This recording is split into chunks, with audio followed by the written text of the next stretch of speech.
বাংলাদেশের ইতিহাসে আজ যা ঘটল তা এক কথায় নজিরবিহীন। সেনাবাহিনী, র্যাব, পুলিশ, প্রশাসন সবাই দাঁড়িয়েছিল একজন নারীর পাশে। একজন নারী যিনি ছিলেন বছরের পর বছর বন্দী, অবহেলিত, নির্যাতিত ও অপমানিত। কিন্তু আজ তাকে ঘিরে দেখা গেল সম্মানের পাহারা, ভালোবাসার ঢল। এমন প্রোটোকল, এমন সংবর্ধনা, এমন ভালোবাসা বাংলাদেশে আর কোনো রাজনীতিবিদদের ভাগ্যে কি জুটেছে?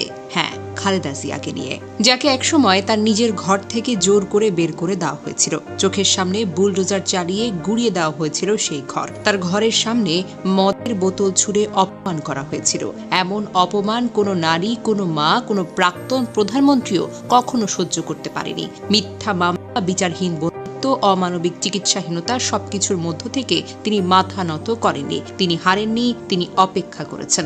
আর আজ সে অপেক্ষার মূল্য মিলেছে জনতার ভালোবাসায়। আজ খালেদা জিয়ার পাশে দাঁড়িয়েছে জনগণ। আজ তার চলার পথে ছায়া হয়ে দাঁড়িয়েছে রাষ্ট্রীয় বাহিনী। আজ তার পাশে আছে তার দেশের মাটি, মানুষের মন। সম্মান কি বন্দুকের জোরে আদায় করা যায়? না। সম্মান কি টাকায় কেনা যায়? না। সম্মান আসে আত্মত্যাগ থেকে। আজ খালেদা জিয়া শুধু বিএনপির নেত্রী নন, তিনি বাংলাদেশের একজন সংগ্রামী নারীর প্রতীক, একজন মা, একজন যোদ্ধা, একজন ইতিহাস।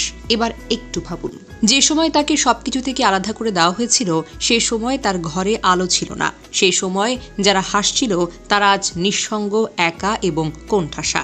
সময় সবার হিসেব নেয়। আল্লাহ যাকে সম্মান দেন, পৃথিবীর কোনো শক্তি তাকে অপমানিত করতে পারে না।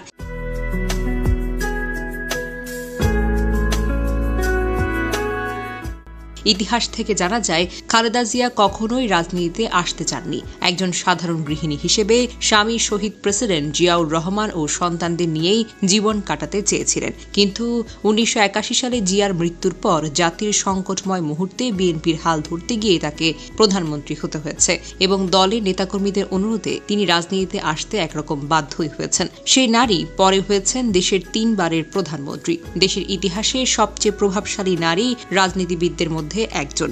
মাত্র 46 বছর বয়সে তিনি প্রধানমন্ত্রী হন, যা বাংলাদেশের ইতিহাসে একজন নারীর জন্য একটি যুগান্তকারী ঘটনা। 1991 সালের নির্বাচনে বিজয়ের পর তিনি প্রথম গণভোটে সংসদীয় সরকার ব্যবস্থায় নির্বাচিত হন, যা ছিল বাংলাদেশের জন্য একটি বড় রাজনৈতিক পরিবর্তন। তার শাসনামলে দেশে বহুবার অবরোধ, হরতাল, রাজনৈতিক সংকটের মধ্যেও তিনি সাহসিকতা ও দৃঢ়তার নেতৃত্ব দিয়েছেন। খালেদা জিয়া 2 বার রাজনৈতিক প্রতিহিংসার শিকার হয়ে কারাবন্দী হন। তত্ত্বাবধায়ক সরকার এবং আওয়ামী লীগ সরকারের আমলে সাজানো মামলায় তাকে বন্দী রাখা হয়, কিন্তু বারবার তিনি প্রতিকূলতা মোকাবেলা করে ঘুরে দাঁড়িয়েছেন।